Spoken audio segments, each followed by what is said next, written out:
Cthulhu debido a los escritos de Eliphaz Levi. En particular la magia trascendental relacionaba las cartas del tarot con la cábala judía. MacGregor Mathers, uno de los fundadores de la Orden Hermética del Amanecer Dorado, tradujo la Key of Solomon y la Sacred Magic of Abramelin de May. En Inglaterra surgieron toda clase de extrañas sectas masónicas. Algunas de ellas, como la Gran Logia de Memphis y la Orden Hermética de Egipto, eran evidentemente ramificaciones de la masonería egipcia de Cagliostro. Kenneth Mackenzie, un excéntrico erudito que compiló The Royal Masonic Cyclopedia, fue a París a postrarse a los pies de Eliphaz Levi y aprender de él sobre la Orden Hermética de Egipto. En resumen, al final del siglo XIX, la magia y la masonería habían quedado estrechamente en contacto. Y el hombre que fue más responsable que cualquier otro de su asociación fue Cagliostro. Todo esto explica mi hesitación cuando oí la sugerencia de que el padre de Lovecraft era un francmasón egipcio. Si esto era verdad, ya habría magia en la familia, por decirlo así, y el interés de Lovecraft en ella podría haber sido estimulada al principio por su padre, porque Winfield Lovecraft no estuvo bajo permanente reclusión en una institución después de su derrumbe en Chicago. Sprague de Camp establece claramente que vivía en su casa la mayor parte del tiempo, siendo admitido en el hospital solo durante los periodos de alucinación. Por tanto, durante la mayor parte del tiempo de formación de su infancia, entre los 3 y los 8 años, Howard debió haber tenido un gran trato con su padre. El hombre solitario, al igual que el niño enfermizo, estuvieron poco tiempo confinados en su casa. Sin duda, el hombre solitario hablaba, sin orden ni concierto, de todas las cosas que alguna vez le interesaron. Karl Tausk hizo lo que prometió y dio con el conocido que había hecho el comentario sobre el padre de Lovecraft. Era un hombre con el que, durante algunos años, se había relacionado de vez en cuando. El Dr. Stanislaus Interstoicer es autor de una historia de la política monetaria del Imperio Austrohúngaro en su última década. Nacido en Liegnitz, Silesia, el 23 de agosto de 1896, el Dr. Interstoicer se doctoró en teoría política en la Universidad de Dresde en 1925 y vivió la mayor parte de su vida adulta en Viena. Su esposa, sobrina de von Hindenburg, heredó una propiedad rural en Monse, cerca de Salzburgo, y los Interstoicer repartieron su tiempo entre su finca y Viena. Después de una crisis nerviosa sufrida en 1933 debida, en gran parte, a sus temores por la subida de Hitler al poder, Interstoicer fue paciente de C.G. Jung en Zúrich, donde vivió 2 años. Fue Jung quien le prestó un libro titulado The Lab of Psychic Phenomena, de Thomas Hay Hudson. Este libro no es, como podría creerse, un libro sobre lo oculto, sino un intento de examinar el vasto potencial de la mente humana, incluyendo los sueños, el hipnotismo y la telepatía. Como consecuencia de la lectura del libro, el Dr. Interstoicer quedó fascinado por el problema del potencial mental no explotado y comenzó a estudiar la historia de la magia y los fenómenos psíquicos. El resultado fue su Prolegomena eine Geschichte der Magie en 3 volúmenes, publicado en Viena en 1943.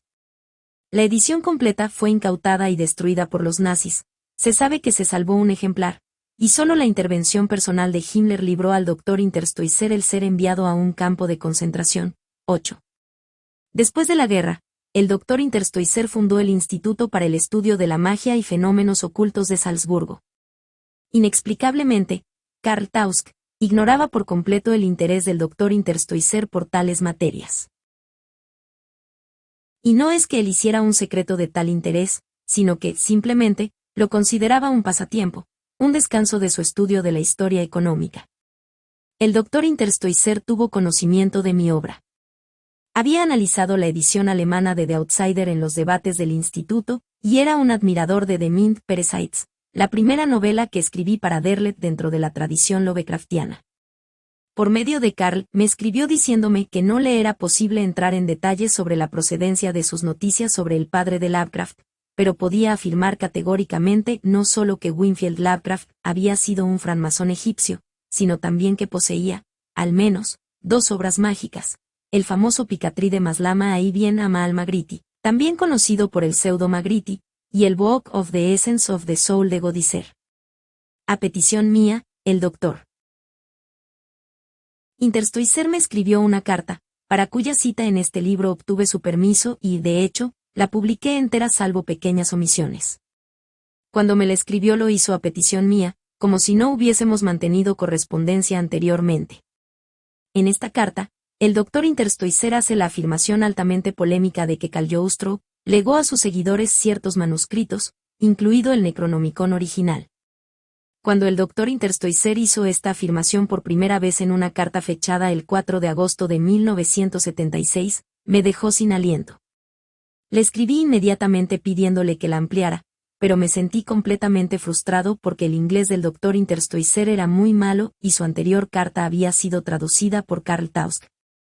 Cuando yo escribí al doctor Interstoicer, Karl estaba en Italia, por lo que transcurrieron 2 meses antes de que me llegara la respuesta.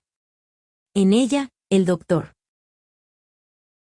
Interstoicer afirma: el Necronomicon no es solo una obra escrita por un hombre, sino una compilación de material mágico de Akkadie, Babilonia, Persia e Israel hecha probablemente por Al-Kindi, Yaqub Ibn Ishaq Ibn Sabah al-Kindi, que murió alrededor del año 850 de nuestra era. Declara contener una tradición mágica que precedió a la especie humana. Continúa diciendo que la parte que más tarde se conoció como The Book of the Secret Names es, en realidad, el 9º capítulo de la segunda parte de esta obra. Deduje de todo que lo que hoy llamamos el Necronomicon fue una pequeña parte de una obra mucho más extensa, por lo que pregunté al doctor Interstoicer el título de dicha obra. Pero nunca fue suficientemente claro al respecto, aunque en su última carta, abril de 1977, habla del Kitab Ma'ani al-Nafs como de la gran compilación. Sin embargo, descubrí que este nombre es, simplemente, la denominación árabe del Book of the Essence of the Soul al cual se refería en su primera carta. La muerte del doctor Interstoicer ocurrida el 10 de octubre de 1977 me impidió apremiarle para que me diera una explicación más concreta. Pero dejó claro que la compilación completa es un tratado general de magia que, en su mayor parte, se deriva de las tablas de la biblioteca de Esurbanipal. Parece ser que contenía una inmensa cantidad de material que ahora sería considerado como científico o filosófico, por ejemplo, una larga sección dedicada a la naturaleza del hombre, así como capítulos que trataban de astrología, alquimia, conocimiento de los colores y realización de talismanes. Pero el capítulo 9 de la segunda parte se titula De la historia de los antiguos, y parece bastante claro que constituye la base del Necronomicon. En respuesta a mi pregunta, el doctor Interstoicer me dijo que no estaba en posesión de ninguna copia del Necronomicon, pero que había visto una en Boston. Después ya no estuve a tiempo de hacerle más preguntas, pero es interesante observar que los negocios de Winfield Lovecraft estaban localizados en la zona de Boston, y que esta ciudad fue uno de los primeros lugares en que existió un templo masón. Publico la carta del doctor Interstoicer sin comentario alguno. Contiene muchos puntos que hubiera querido esclarecer, como por ejemplo la identidad del Cedro Alto, que enseñó a leer el Necronomicon a Winfield Lovecraft, y por qué tenía que haber sido enseñado a leerlo, y el extraño asunto de Fouquier Tinville, que lo obtuvo de los seguidores de Cagliostro, no sin tortura. Todo esto, estoy de acuerdo, sería intolerablemente frustrante si fuese todo lo que pudiésemos descubrir sobre el Necronomicon, pero, afortunadamente, no es así. La carta del doctor Interstoicer fascinó de tal modo a Robert Turner que lo estimuló a empezar de nuevo sus investigaciones, esta vez en el Museo Británico. En una segunda carta que me envió, el doctor Interstoicer indica que el bibliotecario del rey Rodolfo II de Praga había catalogado una copia de la compilación de Al-Kindi. Robert Turner recordó que Rodolfo II reinaba en la época en que John Dee y Edward Kelly estuvieron varios años en Praga. Y, según Lovecraft, John Dee tradujo el Necronomicon. Ambos habíamos supuesto que esta era una invención de Lovecraft, pero si el padre de Lovecraft estaba realmente en posesión de algunos libros de magia, incluyendo el capítulo de Al-Kindi, Nombres Secretos, y si Lovecraft basó posteriormente su mitología Cthulhu en Secret Names, nada parece más probable que el capítulo que obraba en posesión de Winfield Lovecraft fuese la traducción de Dee del Necronomicon, copiado durante su estancia en Praga. Uno de los primeros y más apasionantes descubrimientos fue la carta dirigida a John Dee referente a The Town of Dunwich 9, parcialmente sumergida en el mar. Dunwich, que se pronuncia Dunwich, aún existe en East Suffolk, a 4 millas del sudeste de Southwold, y en el Bartholemes Gazetteer se dice que una vez fue la capital de East Anglia. Dee estaba fascinado por los resultados de las excavaciones en Dunwich, en particular por el descubrimiento del gigantesco ataúd antropomorfo de piedra. Los paralelismos entre la Dunwich de Lovecraft y la Dunwich, descrita en la guía de Jan Carter, convencieron a Robert Turner de que Lovecraft se tomó la molestia de enterarse de una gran cantidad de detalles sobre aquel pueblo inglés. Un posterior estudio de los manuscritos de Dee que hay en el Museo Británico condujeron a Turner al Liber Logaeth de Dee, un manuscrito cifrado. En su contribución personal a este volumen, Turner indica cómo con la ayuda del experto en ordenadores David Langford, probó más allá de cualquier duda que aquel era el manuscrito codificado que Dee había copiado en la biblioteca de Rodolfo II. David Langford ha contribuido con una parte en la que describe exactamente la forma en que descifró el código con la ayuda de ordenadores. Parte del mismo está fuera de mi comprensión, pero me parece muy interesante que esta explicación se publique en su totalidad. Opino que es uno de los más importantes trabajos de investigación histórica desde el desciframiento de la piedra de Rosetta realizado por Champollion. Aquí, por fin, podemos obsequiar a los lectores con un extenso fragmento del olvidado Tratado de Magia de Al-Kindi. Existe el proyecto de publicar en el futuro el texto íntegro acompañado de un extenso comentario. En él se incluirá una exhaustiva comparación entre el Dunwich de Lovecraft y el inglés, comparación en la que Robert Turner trabaja actualmente. El editor de este libro insiste en que lo más importante es ofrecer los resultados de nuestras investigaciones junto a una muestra del Necronomicon. Sin embargo, en la preparación de la edición se tardarían varios años. Deseo advertir que los admiradores de Lovecraft, que están esperando descubrir terribles secretos olvidados, quedarán defraudados. El material es lo bastante apasionante para los estudiantes de magia, pero significa poco para el lector medio. Claro que esto mismo ocurre con obras tales como The Key of Solomon, The Sacred Magic of Abramelin de Mag y las grandes obras clásicas sobre alquimia estudiadas por Jung. Jung invirtió 20 años de estudio en descubrir los secretos de los alquimistas, y aún ahora yo estoy lejos de asegurar que sus explicaciones sean las correctas. Por otra parte, los estudiantes de magia pueden considerar estas páginas entre las más apasionantes que nunca hayan investigado. El punto de partida de los más modernos magos es la magia del amanecer dorado. Esta, a su vez, se basó en la tradición judía del misticismo. No puede haber duda alguna de que Secret Names está basada en una tradición mágica mucho más remota, que ya era antigua cuando fue recogida en Sumeria. También es verdad que en la época en que esta tradición llegó a John Dee, ya había sido adulterada con magia egipcia, persa y árabe, así como con el gnosticismo y el misticismo griego. Incluso los estudiosos que han visto el texto, creen que es posible separar una por una las adulteraciones hasta la aparición del original. Para los lectores que saben poco o nada de magia, sugeriría la lectura de The Sacred Magician, A Ceremonial Diary, Paladin Books, 1976, como una breve y sencilla introducción al Necronomicon. Se trata simplemente del diario de un mago moderno que describe cómo dedicó 6 meses llevando a cabo la operación mágica de Abramelin, o Abramelin, el mago, y cuáles fueron los resultados que obtuvo. Esto puede convencer a cualquiera que la práctica de la magia es un asunto largo, tedioso y extremadamente preciso. Quien esté interesado en repetir la experiencia de George Chevalier solo tiene que comprar o pedir prestado a una biblioteca un ejemplar de la traducción de Abramelin de Matt de MacGregor Mathers, pero debe saber que, una vez iniciada, la operación debe completarse. Según los magos, las consecuencias pueden ser muy desagradables. Aleister Crowley ha descrito en sus Confessions cómo llevó a cabo la operación en su casa cerca de Lacknes, y que, efectivamente, vio entes demoníacos desfilando alrededor de la habitación. Podemos descartarlo por mentiroso, pero todos los estudiosos serios de la magia aceptarían que la correcta realización de la operación debería producir un resultado como este. En Secret Names se describe una operación similar para invocar a los antiguos.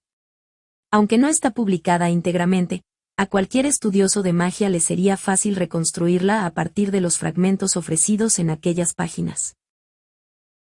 Por mi parte, no estoy dispuesto a aventurar una opinión sobre si realmente funciona. Para empezar, es posible que ya no comprendamos algunas operaciones prescritas en el ritual. Por otra parte, siempre existe la posibilidad de que todo ello sea una completa sarta de disparates supersticiosos y que los antiguos nunca hayan existido. Solo una cosa es totalmente cierta, que una vez se haya publicado íntegramente el ritual, grupos de magos de todo el mundo intentarán invocar a Astur, Nyarlathotep y Cthulhu. Por tanto, debería quedar rápidamente en claro si los antiguos tienen alguna existencia real. A decir verdad, aventuro la opinión de que el trabajo realmente importante sobre el Necronomicon será realizado, no por los magos, sino por seguidores de Carl Jung, que lo contemplarán como un documento que describe los estratos tanto tiempo sospechados en la mente humana. Estoy de acuerdo en que es exasperante que queden tantos cabos sueltos en esta historia. Evidentemente, esto no siempre será así. Incluso he encargado recientemente a un experto investigador la búsqueda de todo cuanto pueda sobre la masonería egipcia de Boston del siglo XIX, y si es posible, sobre la implicación en ella de Winfield Lovecraft. Indudablemente deben existir informes que describan su iniciación y cuál fue el grado que alcanzó. En la actualidad mantengo correspondencia con un erudito checo que intentará seguir la pista del compendio original de Al-Kindi en la biblioteca del medio loco emperador Rodolfo II. Ha podido comunicarme que cuando Dee y Kelly se marcharon de Praga para ir a Leipzig en mayo de 1686, el nuncio del Papa presentó un documento al emperador en el que se les acusaba de haber conjurado espíritus prohibidos. ¿Estuvo Dee ensayando el ritual de los Secret Names? Como las autoridades comunistas desaprueban cualquier idea de ocultismo, mi corresponsal tendrá que actuar con precaución, por lo que, probablemente, sus pesquisas tienen menos probabilidades de éxito que las de mi amigo americano. Pero lo que me parece perfectamente claro en este momento no es solo que Lovecraft aprendió de su padre el capítulo de los Secret Names, sino que el documento pasó efectivamente por sus manos. Hay demasiadas similitudes entre sus mitos Cthulhu y el manuscrito cifrado de Dee para que sea posible admitir cualquier otra explicación. Esto plantea de nuevo algunas interesantes preguntas, a las que mi amigo Sprague de Camp está actualmente buscando respuestas. ¿Cómo entró Howard en posesión de este libro? Siendo así que su padre murió cuando él tenía 8 años, apenas podemos creer que Winfield Lovecraft se lo diera. Además, posiblemente era propiedad del Templo de Boston. También parece improbable que Susite Lovecraft, la madre de Howard, lo guardara cuidadosamente y lo entregara a su hijo cuando fue mayor. Era una típica puritana hija de Nueva Inglaterra y, probablemente, lo habría quemado. Además, la muerte de su marido a causa de la sífilis debió haberle dejado una impresión muy desagradable. Es probable que mirara sus actividades masónicas con horror, asociándolas con su pecaminoso pasado. Debemos suponer que los documentos de Winfield Lovecraft permanecieron sin ser tocados en su mesa del despacho hasta que su hijo, en su incesante búsqueda de material de lectura, descubrió el capítulo de los Secret Names, probablemente, las otras 2 obras mencionadas por el Dr. Interstoicer. Esto podría explicar por sí solo una gran parte del desarrollo de Lovecraft como escritor. Creció junto a un padre que estaba derivando hacia la locura total y que sufría alucinaciones. Lo sabemos ahora gracias a Sprague de Camp. Es que algunas de aquellas alucinaciones debieron haber sido de entes sobre los cuales había leído en el Necronomicon, para dar a Secret Names su nombre más conocido. Y en tal caso, estos nombres podrían haberse convertido en el coco de la niñez de Lovecraft. Cuando eventualmente encontró el manuscrito, no se le pusieron los cabellos de punta. Cualquier chico moderno que esconde una revista pornográfica debajo del colchón de su cama comprendería esta sensación. Aquello era verdaderamente prohibido, un secreto que nunca podría compartir con su madre ni sus tías. ¿Por qué estaba tan obsesionado el joven Lovecraft con la astronomía? Era porque se preguntaba si los antiguos realmente venían de allí arriba. Lo que está perfectamente claro es que a la edad de 15 años poco más o menos, había reaccionado fuertemente contra esta idea. Debió decidir alejar los fantasmas de su niñez y tomar posiciones basadas en la razón y la lógica. Entonces, ¿por qué empezó a escribir relatos de horror? Un hombre que está poseído por la visión de la ciencia, es más probable que escriba ciencia ficción. H. G. Wells es un ejemplo evidente de ello. Sin embargo, no hay duda de que desde el principio, este campeón de la razón y la cordura estuvo obsesionado por los osarios, monstruos y entes demoníacos. Y parece que, en un momento dado, decidió que también podía exorcizar a los fantasmas de su niñez haciendo uso de ellos en sus ficciones. Probablemente era un gesto de bravuconería, un grito de «no creo en vosotros». A pesar de ello, no cabe duda alguna de que Lovecraft no creía ni en Cthulhu ni en Yog-Sothoth. Sus cartas dejan claro que se mantuvo como racionalista convencido durante la mayor parte de su vida adulta. En una reciente carta, Karl Tausk ha establecido otro punto interesante. Cuando Lovecraft empezó a publicar relatos Cthulhu, debieron ser muchos los masones egipcios que se dieron cuenta exacta de lo que estaba haciendo. Quizás se pusieron en contacto con él y le indicaron que estaba haciendo públicos unos secretos cuidadosamente guardados. Si así fue, el desarrollo de los mitos Cthulhu en sus relatos no era simplemente un gesto de emancipación frente a los fantasmas de su niñez, también era un gesto de desafío contra los francmasones egipcios. Cualquier lector que desee proseguir estas especulaciones solo tiene que leer la biografía de Sparge de Camp y las cartas de Lovecraft, publicadas en 5 volúmenes por Random House. Tal como se inclina a creer Robert Turner, ¿se fue convenciendo Lovecraft poco a poco de la realidad de los antiguos? ¿Estuvo poseído durante los últimos años de su vida? ¿Explica esto su letargia y la baja temperatura de su cuerpo? No veo ninguna razón para terminar esta introducción con una nota de especulación ocultista, porque no tengo ninguna intención de tratar de poner la carne de gallina al lector.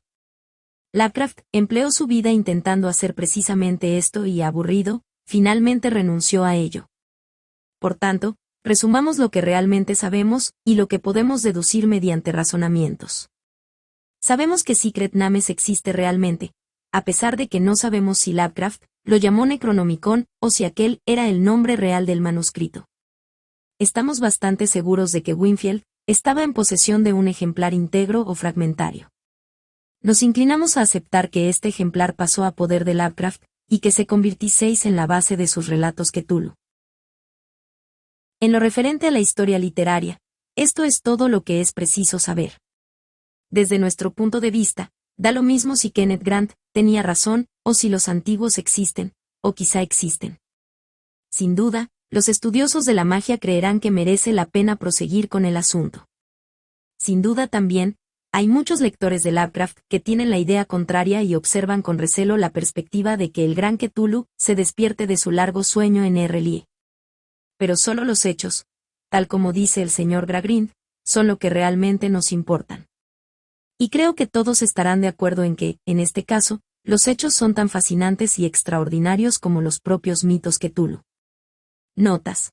L. de Molatray 1959, traducido por E. Ashvin, Londres 1930. p.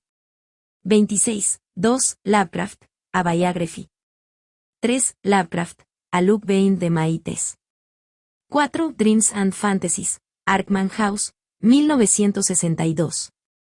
5. Crowley publica los textos completos en The Equinox, volumen 1. Ver también Golden Dawn de Regardie, volumen 4. Libro 9.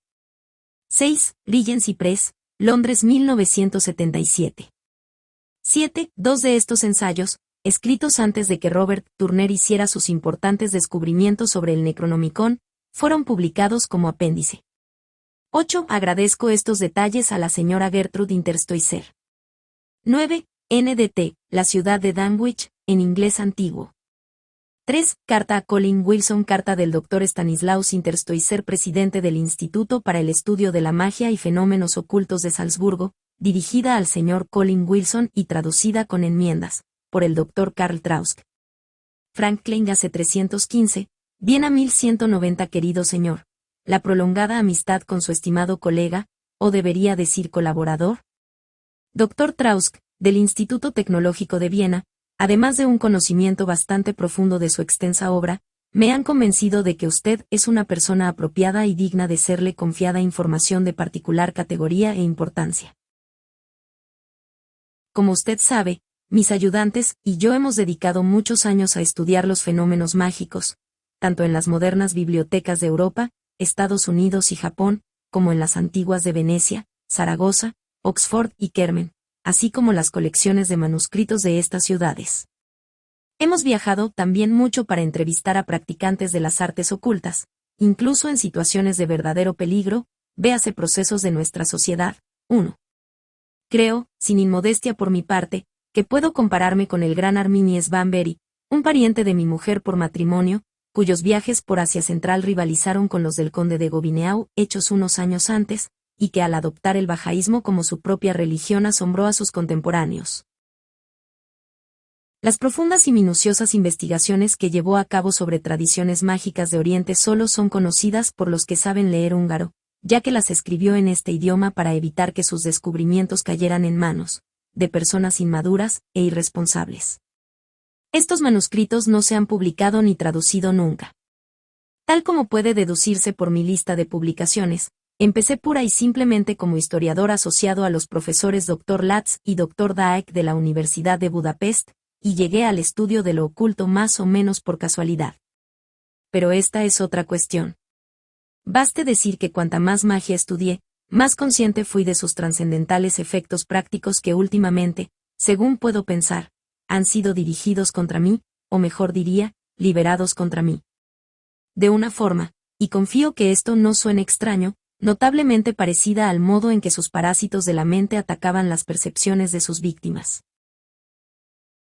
Desde luego, cuando leí la novela en cuestión, me sentí abrumado por la similitud con mis propias experiencias y por el grado de su correlación con los fenómenos históricos y psicológicos conocidos. La relación de esto con Lovecraft, ese escritor extraordinariamente poco elegante, según la considerada opinión del Dr. Williams, quedará de manifiesto en lo que sigue. He leído lo suficiente del trabajo de Lovecraft para darme cuenta de que se trata de una persona relativamente poco sofisticada, inculta y no demasiado familiarizada con las sutilezas artísticas, a pesar de que yo no iría tan lejos como el Dr. Williams en cuanto a condenar su estilo, que se aventuró de forma imprudente en terrenos de estudio y experimentación que deberían quedar reservados a quienes están preparados adecuadamente para enfrentarse a ellos. Una persona que se dedicaba, quizá a causa de su innata capacidad telepática, de la cual, por lo menos, no hay duda, a establecer contacto con fuerzas que estaban más allá de su posibilidad de control. Estas, finalmente, lo destruyeron. Desde luego, tardé tiempo en ser capaz de apreciar la importancia, sino del propio Lovecraft, al menos de las fuerzas que había liberado. Al principio quedé muy desorientado por su insuficiente dominio de la ciencia, sus montañas más altas que el Himalaya situadas no en la Luna, sino en el continente antártico, bien explorado ya en la época en que lo escribía, antes de la guerra. Yo fui un miembro de la expedición que el gobierno alemán envió entonces a la Antártida y sobre la cual se ha especulado mucho. Además, no era probable que un investigador tan poco sofisticado y relativamente inadecuado pudiese conseguir resultados significativos por sí mismo y sin ayuda. Sin embargo, un simple operario de una planta de energía eléctrica que controla unas complicadas instalaciones, cuya construcción a su vez se debe al conocimiento experimental acumulado de varias generaciones de tecnólogos, es capaz, incluso por accidente, de sumir una ciudad en tinieblas o iluminarla accionando simplemente una palanca. Así, una persona de las características de Lovecraft que se acerque al saber acumulado a través de los tiempos, y debemos recordar que casi todo se ha olvidado a medida que se ha ido aprendiendo, puede encontrarse con que posee poderes, bien que controlados de forma imperfecta, que están bastante más allá de los que podría haberse esperado de una persona de esta categoría. No es que desee menospreciarles sean cuales sean sus limitaciones. Hay muchos grandes hombres que, si se analiza bien su éxito, lo deben más que nada a su suerte por encontrarse sobre resortes de poder. Y por más que muchas personas tengan el don de ser saoríes, no comprenden a veces, en modo alguno, que solo están tratando de hacer funcionar una inducción como la eléctrica sin que por su parte sea necesario ningún ingenio. Solo debe considerarse la indudable influencia de los planetas sobre el carácter y el destino, todo ello hábilmente documentado por el profesor Hans Eysenck y una veintena más, para darnos cuenta de hasta qué punto somos criaturas de nuestro destino, labrémoslo toscamente, según nuestra voluntad. La investigación que dirigí durante mi visita a Nueva Inglaterra en marzo de 1975 demostró de forma concluyente que Winfield Lovecraft era miembro de la rama egipcia de los francmasones que fue fundada, o por lo menos puesta de manifiesto, por Alejandro, conde de Cagliostro, que si bien fue el gran impostor, también fue el peligroso manipulador de fuerzas ocultas. en Providence, Rhode Island, esa vieja ciudad adormilada y tan dada a la cultura y a las cosas de la mente, hice investigaciones que me condujeron a practicantes actuales de la masonería egipcia. Como usted ya sabe, conservan muchísima experiencia sobre el saber oculto, expresada en rituales explicables solo por los iniciados, y que, hasta cierto punto, son compartidos como meros rituales por la masonería normal. Como sabe, todos los rituales masónicos son más o menos secretos, pero ninguno lo es tanto como los de aquellas sectas más escondidas o, podría añadirse, como los de los grados más elevados de las distintas logias normales.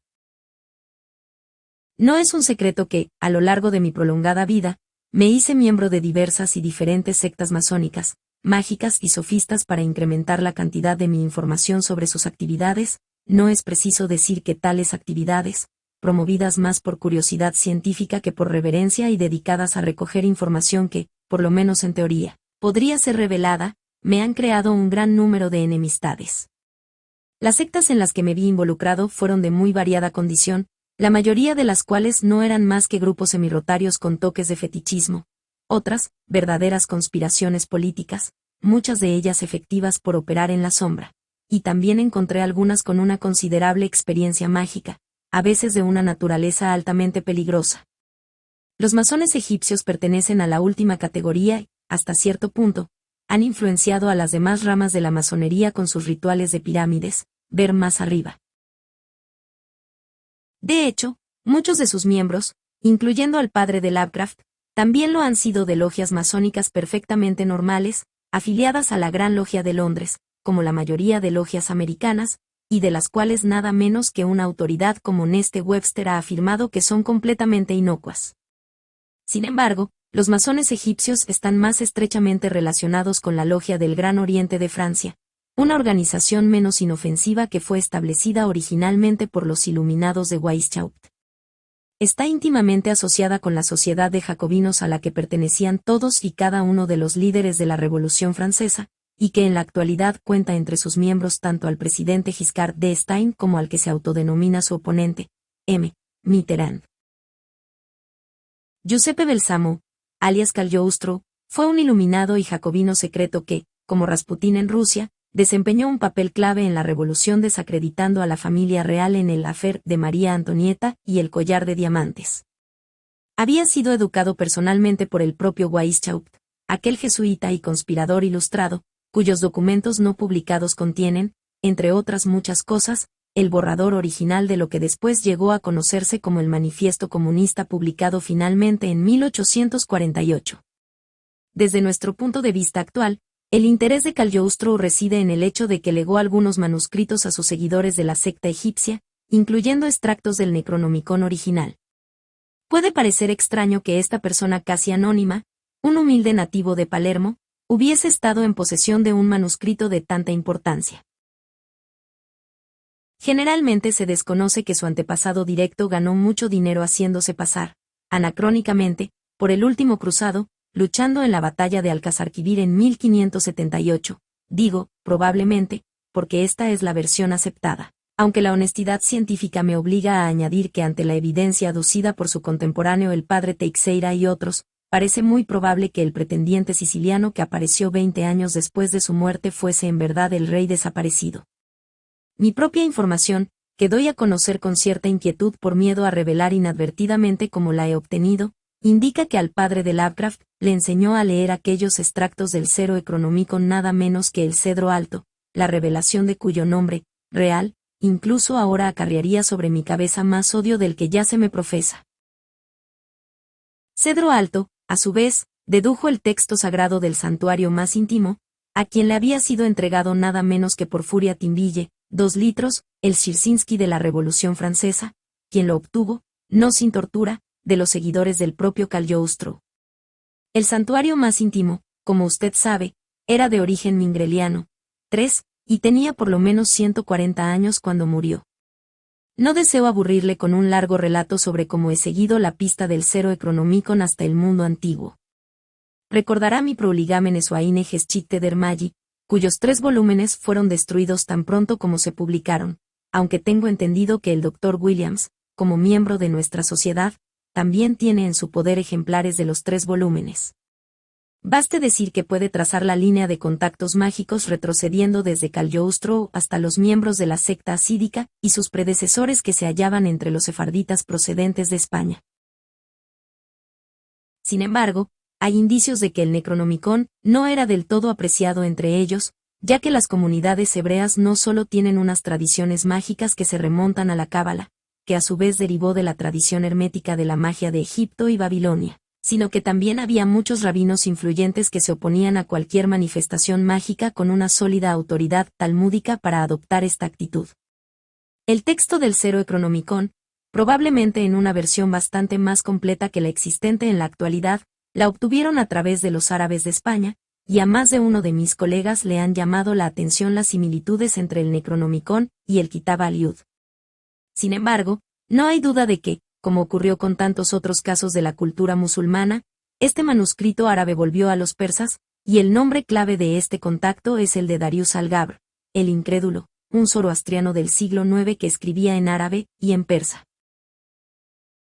Debió ser en Persia que el Necronomicon tomó su forma actual, ya que el códice con que está escrito se basa en la idea de la escritura pahlaví. Es posible que usted no sepa que esta escritura no solo fue empleada en el idioma semítico arameo, sino que representó verdaderas palabras arameas, en su orden original, o su aproximación, y que luego tuvieron que ser traducidas, leídas y reconstruidas simultáneamente al persa. No es de extrañar que la fonología del pahlaví tuviese que reconstruirse sobre la base de la ley fonológica proyectando los sonidos aquemenios, 4 a los posteriores sonidos del nuevo persa arabizado. Solo el descubrimiento de los textos oséticos, en el idioma de los elano-us iranianos del Cáucaso, nos ha permitido confirmar esta sospecha. Desde luego, la tradición persa, a su vez, enlaza con la magia babilónica y la tradición hermética egipcia de los sacerdotes de Tat.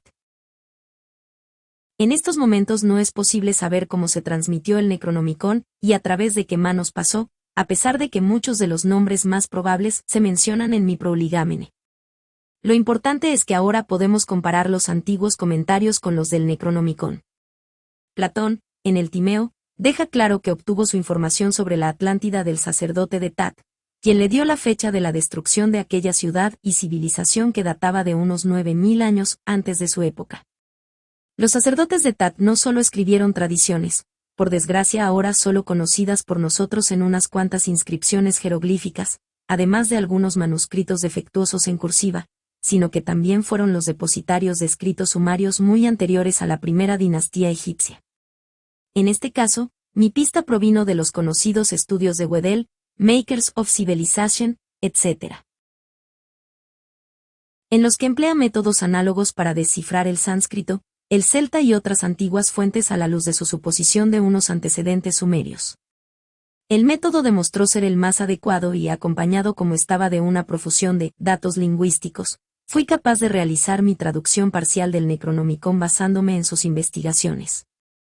Fue el fruto de muchos años de duro trabajo, y ahora permanece en un lugar protegido no solo por dispositivos de seguridad normales, sino también, créase o no, por rituales mágicos.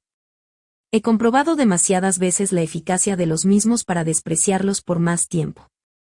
Guardaré escondido el texto de mi traducción parcial hasta mi muerte, después de la cual he tomado medidas para que sea transferido a personas que respetarán el trabajo y que saben cómo preservar lo que hay de valioso en él y protegerse a sí mismos contra sus influencias malignas. Pero queda mucho por traducir, y mucho depende de lo que tarde el gobierno de Austria en disponerse a financiar nuestros programas de ordenador. El Necronomicon, como usted ya sabe, está escrito en un código de un tipo particularmente complicado, en el que se combinan elementos de difícil escritura con los trucos usuales en la técnica de los realizadores de los códigos. Como puede ver, mi entrenamiento de antes de la guerra con la máquina Enigma fue, después de todo, muy útil. Tengo tendencia, tal como sabe, a ser un poco guasón. Y, cosa bastante extraña, la participación del Dr. Williams durante la guerra en el programa de radar en Bletchley Park también resultó ser extremadamente útil. Qué triste es pensar que no pudimos cooperar desde el principio en una causa noble. Fue el Dr. Williams, con su formación inglesa, quien se dio cuenta de que 3 escritores muy diferentes habían tropezado con partes de la verdad. El primero era la escritora para niños Enid Nesbit, esposa del aspirante a Fabiano John Bland. Empezó simplemente tratando de interesar a los niños con sus relatos, pero pronto halló que la mejor forma para conseguirlo era escribir sobre magia. Hace uso de muchos de los tópicos habituales: una alfombra de los deseos, un amuleto y un hada, aunque algo rara, puesto que es peluda y tiene los ojos en los extremos de dos largas antenas, pero los emplea de forma imaginativa.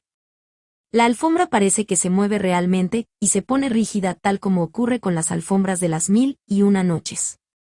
Los deseos concedidos por el hada se hacen verídicos de una forma que es, a la vez, vida real y muy desconcertante. Pero lo que más nos interesó fue el amuleto. Era solo un medio amuleto con el poder de crecer en forma de arco, a través del cual los niños pasaban a otros tiempos en busca de la mitad que faltaba y con la que podrían formar un amuleto completo que le permitiría conseguir los deseos más íntimos. En respuesta a una palabra de poder, tan próxima a la real que me hace temblar, el medio amuleto crecía en forma de un gran arco y los niños pasaban a través de él. Este es el camino, y usted ha escrito sobre él. Un tema como este solo puedo tratarlo con todo el temor que me inspira. Otro escritor muy útil fue Tolkien, cuyas fantasías sobre Saurón y los poderes de la oscuridad en Mordor resultaron estar demasiado estrechamente de acuerdo con los acontecimientos políticos a los que se referían. Su alegoría era una alusión velada a lo que en realidad ha estado sucediendo, e inevitablemente produjo considerables rencores. Pero el más importante fue Lovecraft, cuyas aparentes obsesiones revelaban, diría que demasiado, lo terrible que es para nuestra mente finita el ser capaces de comprenderlas o de intentar descifrarlas. Pero basta de estas pistas. Describirle como la seguimos creo que no sería tedioso, pero sencillamente no hay tiempo. Lo presiento. Debo decirle, con un cierto presentimiento, que los parásitos de la mente sobre los que usted ha escrito existen realmente, todos tienen su influencia e incluso son visibles bajo diferentes apariencias. Describirlos como malignos, tal como hice cuando di con ellos por primera vez en el transcurso de mi investigación, sería una ridiculez fuera de lugar. Sería como una hormiga invocando a un maligno comedor de hormigas. O aún más, sería como si las hormigas llamaran a un hombre malvado para que pisoteara su hormiguero. Porque los parásitos de la mente son un aspecto de lo que Lovecraft llamaba los grandes antiguos, y solo tienen una disposición maligna en tanto en cuanto los grandes espacios de nuestras mentes más interiores les interesen como esfera de explotación, o mejor diría que el gran subconsciente colectivo que compartimos les interesa. En cambio, nuestras insignificantes existencias cotidianas no les interesan más de lo que les interesan las de las hormigas. Es nuestro espíritu semi-eterno, me atrevo a sugerir, eterno, lo que les interesa. Pero es fatigoso ser el juguete de las fuerzas que son a la vez elementales y conscientes. Estoy cansado, igual que un gatito lo está después de haber jugado con niños infatigables. Las jaquecas que me han dado frecuente motivo de lamentación van siendo cada vez más graves, y ahora solo puedo trabajar, de modo seguido, un par de horas. De lo que antes fue solamente curiosidad lúcida solo queda horror. Quiero prevenirle por partida doble. El camino es hacia el interior. Reciba mis bendiciones, volveré sobre el particular cuando me sienta mejor. Con gran estima, Dr. Stanislaus Interstoicer. Postdata del Dr. Karl Trausk. Tal como sabe por mi telegrama, el Dr. Interstoicer falleció poco después de escribir la anterior. Afortunadamente, tengo el cuerpo principal de sus notas y nuestra traducción parcial del Necronomicon. Notas. 1. Veröffentlichungen der Gesellschaft zur Untersuchung magischer und okkulter Erscheinungen, Viena, 1911 a 38, 1945 a 77. 2. NDT, acusador público del Tribunal Revolucionario Francés. Muri 6 guillotinado en 1795. 3. NDT, natural de Mingrelia, región de Georgia, URSS. 4. NDT. De la época de la dinastía persa aqueménida, siglos 8 a 4 AJC. 4. El Necronomicon. Un comentario por Robert Turner. Me sentí interesado por primera vez en el Necronomicon hace algo más de 5 años después de que el tema llamase mi atención a través de un encuentro casual con las dos obras extrañamente inspiradoras de Howard Phillips Lovecraft. Todo empezó cuando un amigo me hizo llegar un ejemplar de The Hunter of the Dark, 1. con la primera lectura rápida, quedé fascinado por la idea de que Lovecraft quizá había basado su enigmático libro de magia en algún texto mágico auténtico. Durante las siguientes semanas leí la colección completa de los escritos de Lovecraft, acumulando un archivo de detalladas notas relacionadas con el llamado mito Cthulhu. Poco a poco me fui dando cuenta de que existía un hilo de continuidad que discurría a lo largo de toda la estructura, que unía los principales conceptos mitológicos y mágicos para formar un conjunto completo. Los libros de magia de la antigüedad, la tradición de brujería de Nueva Inglaterra, la magia de Oriente y de la Europa medieval, resultaron ser las características imperantes del arcano de Lovecraft, hábilmente integradas y ensambladas bajo un título único, el Necronomicon. Lovecraft atribuye el origen del libro a Abdul al-Azred, un loco poeta árabe del Yemen que se dedicó a escribir la obra en el año 950 de nuestra era, en Damasco. Se dice que el texto árabe original del Necronomicon ha pasado por varias traducciones, pretendiéndose que la última de ellas es una española del siglo XVII y atribuyéndose una versión inglesa al celebrado filósofo y mago isabelino, Dr. John Dee, 1527 a 1608. Desde la muerte de Lovecraft, en 1937, han visto la luz varios manuscritos que pretenden ser el Necronomicon, siendo el más prometedor de ellos el descubierto por el Sprague de Camp en el norte del Irak. 2. El Códice de Camp fue desenterrado en las tumbas de Duria y estaba escrito totalmente en los caracteres crípticos del antiguo duriano, una forma poco corriente del sirio, considerado durante algunos años por muchos ocultistas como el verdadero Necronomicon. A pesar de que la reciente labor de investigación realizada por Karl Tausk en Viena ha demostrado otra cosa, se ha comprobado que el texto, Al-Asif, contiene fórmulas mágicas y saber antiguo que lo relacionan con una tradición similar si no idéntica.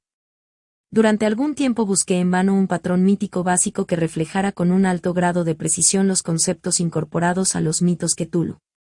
Sentía instintivamente que las leyendas de cualquier cultura deben contener la clave de lo que esperaba fuese la verdadera interpretación de estos asombrosos misterios. Ninguna parecía llenar el marco por entero, ya que a todas ellas o bien les faltan detalles y antigüedad, o bien están completamente oscurecidas por un impenetrable velo de racial simbolismo indígena.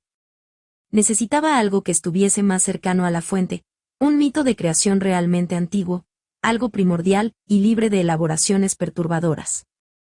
Como de costumbre, la respuesta que había estado buscando apareció indirectamente y de una forma por completo inesperada. Mientras leía el ensayo crítico de Colin Wilson sobre H. P. Lovecraft en The Strength to Dream, 3. Me encontré con una referencia a The Calles of Cthulhu, y el siguiente comentario: el relato parece pertenecer más bien a la doctrina secreta de Madame Blavatsky con sus mitos de la Atlántida y Lemuria. Era esto. Mi proceso mental funcionó, más o menos, de forma: Blavatsky igual a la doctrina secreta igual a The Book of Sian, el libro más antiguo del mundo. La vasta obra de Madame Blavatsky, The Secret Doctrine, 4, es, de hecho, y en general, un comentario ampliado del libro de Sian que, a su vez, se cree que es un extracto fragmentario del Manilum Borum, el gran depositario de escrituras sagradas y secretos mágicos atribuidos a los sugarianos, una raza hace mucho tiempo desaparecida que una vez habitó en las regiones montañosas del norte del Tíbet. Un examen del texto reveló lo que yo había estado buscando. Se trataba de una serie de versos o estrofas narradas en términos bastante abstractos, y sin embargo, puros, acerca de cómo una vez la Tierra estuvo poseída por extraños seres caóticos e increíbles monstruos que, se afirmaba, habían traspasado la brecha desde otros universos en tiempos incalculablemente antiguos. Las estrofas continúan relatando la forma en que estos otros entes fueron finalmente expulsados del universo manifiesto por y 8 intervención de fuerzas aliadas a la causa del orden. En varios de sus cuentos, Lovecraft hace referencia al libro de Sian y a fragmentos tales como: las llamas vinieron. Rodearon a las formas que tenían 2 y 4 caras. Combatieron contra los hombres cabra y los hombres con cabeza de perro, y los de cuerpo de pez. Ellos poseyeron a los gigantes animales hembra. Y les engendraron razas mudas. Engendraron monstruos. Una raza de monstruos cubiertos de pelo rojo ensortijado andando a 4 patas. Construyeron ciudades gigantescas de tierras raras y metales. Tallaron sus propias imágenes. A su imagen y semejanza, y las veneraron, vinieron las primeras grandes mareas. Se tragaron los 7 grandes islas, las serpientes que volvieron a descender, que hicieron las paces con el quinto, que lo enseñaron e instruyeron. Extracto de las estrofas 2, 8, 11 y 12. En estos fragmentos llaman la atención por los grandes paralelismos con los mitos que rodearon la llegada de los grandes antiguos a la Tierra, sus actos de creación, batallas con otras formas primarias y la alianza final con el engendro Cthulhu. Las estrofas 11 y 12 tratan de la expulsión final de los grandes antiguos por parte de los dioses mayores. Todo lo sagrado fue salvado, las criaturas naturales de la Tierra J, y lo no sagrado fue destruido, sus formas fueron dispersadas al vacío. Los color de luna se marcharon para siempre. 5. Por tanto, en el Book of Sian sentí que había descubierto un telón de fondo mitológico algo fragmentario pero adecuado a los mitos Cthulhu. Se dice que en el Necronomicon figura un patrón fundamental estrechamente relacionado con el cuerpo del saber mayor. Mi siguiente tarea consistió en considerar el posible contenido del infamante texto de Al-Azred. Aunque en principio el libro árabe debe considerarse como básicamente nigromántico y relacionado con la evocación de entes malignos, caos, oscuridad y desorden, algunos elementos redentores hacen sentir su presencia a través de la coexistencia de fórmulas dedicadas a subyugar a los poderes demoníacos. Esto último podría indicar un alineamiento con los trabajos tradicionales de magia que constituyen el ciclo salomónico, y fue a estos a los que dirigí mi atención. El texto original del Necronomicon, conocido como Al-Asif, se cree que fue escrito en el siglo X árabe, por tanto, limité mi línea de investigación inicial a los libros de magia que se sabe han existido en este periodo histórico. En la supuesta era de Al-Azred, hay 3 tratados mágicos principales con sus correspondientes derivados que caracterizan el estilo del ocultismo de aquella época. En primer lugar, el célebre Kitab al-Yud, 6, un misterioso manuscrito árabe del que se dice fue presentado al rey Salomón por el demonio Asmodeo. Después, las primeras versiones árabes del notable Key of Solomon, que más tarde tuvo una importante influencia en el renacimiento europeo de la magia. Y en tercer lugar, la más curiosa compilación de escritores hebreos y arameos, con notas marginales en árabe, The Sword of Moses, 7. Este último texto debe considerarse el más adecuado como adición al Cero-Ecronomicon. La fecha de Sword of Moses no se ha establecido de forma positiva, aunque tenemos pruebas de su existencia a principios del siglo XI, según se menciona en la correspondencia entre ciertos supuestos magos que vivían en la ciudad tunecina de Kerwa y el jefe Ayagaon de la Gran Escuela de Babilonia. Este último murió en 1037, 8. En el mismo contexto que The Sword of Moses, Gaon se refiere a otros 2 libros de hechicería, The Great and Small y Heavenly Halls, y The Lord of the Lab, llenos de nombres y sellos tan terroríficos, que han tenido espantosos efectos sobre los que no tienen nombre, y del uso de los cuales se han sobrecogido los anteriores a ellos. Los conocidos libros negros, titulados Sixth and Seventh Books of Moses, 9, son mencionados por Lovecraft en sus relatos. Si se considera la relación entre estas obras, basadas en versiones latinas alteradas de Key of Solomon o ciertos textos hebreos poco conocidos, de la Iden Pepaires, 10, un antiguo libro de magia egipcio que se considera que forma parte de un todo con el Eighth Book of Moses y The Sword of Moses, que se cree contiene el Ninth and Tenth Books, 11, de la serie. Surge con fuerza un sistema mágico estrechamente relacionado con el Necronomicon. El contenido de la serie mosaica de libros de magia trata casi exclusivamente de la magia maligna. El siguiente ejemplo extraído de The Sword of Moses es típico por las diversas maldiciones de muerte que se incluyen en los textos. Yo te llamo, espíritu maligno, espíritu cruel, espíritu despiadado. Yo te llamo, espíritu malo, que te sientas en el cementerio y te llevas la curación del hombre. Ve y coloca un nudo en la cabeza de 0N, en sus ojos, en su boca, en su lengua, en su garganta, en su tráquea. Pon agua ponzoñosa en su vientre. 12. Otras fórmulas místicas revelan la forma de hacer saltar montañas en fragmentos, pasar a través del fuego sin quemarse, producir ceguera y hablar con la muerte. Abundan los sellos mágicos y personajes místicos junto a innumerables encantamientos compuestos casi por entero de palabras desconocidas apenas pronunciables y nombres como Sopepeyiel Enemosnictiel y Skadi Usi, 13, nombres muertos pertenecientes a otras épocas remotas y completamente extintas que se reflejan en el título Necronomicon, The Book of the Dead Names. Además de la influencia de los antiguos textos mágicos, es evidente que la concepción de Lovecraft del Necronomicon y de los mitos emparentados con él deben mucho a las tradiciones ocultas de tiempos más recientes. Hasta ahora no he podido trazar, con un mínimo de certeza, la exacta naturaleza de la evidente conexión de Lovecraft con el moderno esoterismo occidental, pero parece bastante verosímil que se haya establecido a través de la comunicación con los escritores Algernon Blackwood y Arthur Machen. Tanto Blackwood, 1869 a 1915, como Machen, 1863 a 1947, eran iniciados en la Orden Hermética del Amanecer Dorado, una fraternidad mágica que floreció en Inglaterra con el cambio del siglo, y ambos eran adeptos a la corriente del saber oculto tan poderosamente ilustrado por Lovecraft.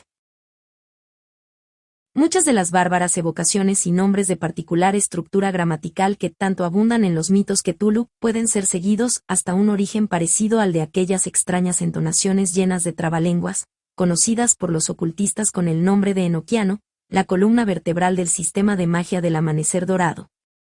Las invocaciones enoquianas, o claves, tuvieron su origen en los experimentos ocultistas del Dr. John Dee y su principal vidente Sir Edward Kelly, las cuales están anotadas en la vasta obra de Dee, Liber Mysteriorum, 14.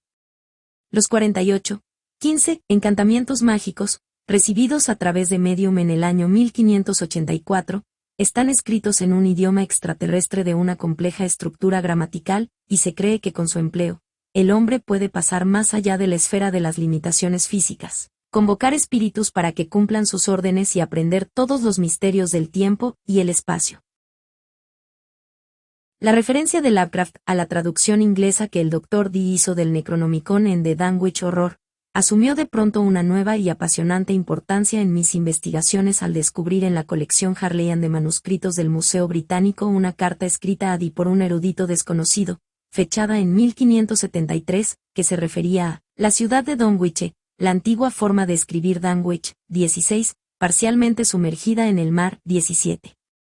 Desde luego, esto último podría parecer casual, pero si se considera el hecho de que la traducción del Necronomicon de John Dee solo aparece en The Dunwich Horror, y que la ciudad de Dunwich en Inglaterra está casi a la misma distancia de Londres que su doble ficticio del norte de Massachusetts lo está de New London, Connecticut, aproximadamente 120 kilómetros en cada caso, va perfilándose un patrón definido. Es el Dunwich del cuento de Lovecraft, una reconstrucción, una réplica geográfica de aquella ciudad de Inglaterra que mereció el interés del misterioso Dr. Dee. Fueron las veladas referencias de Dee a ciertos elementos extraños hallados entre las ruinas de la antigua Dunwich, lo que excitó la curiosidad de Lovecraft. En la antigüedad, Dunwich fue llamada Cito Magnus por los romanos, el lugar del amo, una región rica en tesoros arqueológicos. Los documentos posteriores de Dee dan cuenta de un misterioso sepulcro descubierto en Dunwich, después de la demolición de la ruinosa iglesia de San Juan. La tumba contenía una gran piedra curiosamente conformada a semejanza del cuerpo humano. Dentro del hueco interior de la piedra yacía un cadáver vestido extrañamente que, al ser tocado, se deshizo inmediatamente en un fino polvo. 18. Es extraño observar que, incluso hasta hoy en día, al muerto de la antigua Dunwich, continúa negándosele la paz en su tumba, ya que los persistentes estragos del mar profanan los pocos cementerios de la ciudad que han quedado. De la pared del acantilado a menudo caen a las olas esqueletos humanos acompañados algunas veces de una lluvia de huesos. 19. Tanto Dee como Lovecraft sostuvieron que en algunas regiones de la Tierra confluían perturbaciones elementales y campos de energía misteriosa. Dunwich parece que exista simultáneamente en los planos de la realidad y de la imaginación, y cada aspecto evoca una atmósfera común de cosa diferente, al enlazar las mentes de dos hombres separados en el tiempo por un lapso de más de 3 siglos. Cuanta más evidencia obtengo, más convencido estoy de que Lovecraft estudió, efectivamente, transcripciones de diversos escritos de Dee junto con textos de un significado mágico general, los cuales pudieron haberle sido transmitidos por Blackwood o Machen durante los primeros años de este siglo, y que el Necronomicon se refiere a diversos textos relacionados entre sí y no a una obra única. Textos paralelos a muchos de los más importantes libros mágicos, pueden hallarse tanto en la Biblioteca del Congreso como en la famosa colección de la Universidad Brown, en donde Lovecraft pudo haber estudiado mientras daba forma a sus mitos Cthulhu. Pero además de su conocimiento de los textos mágicos existentes, Lovecraft demuestra algo más. Hay indicios de un claro acceso a secretos interiores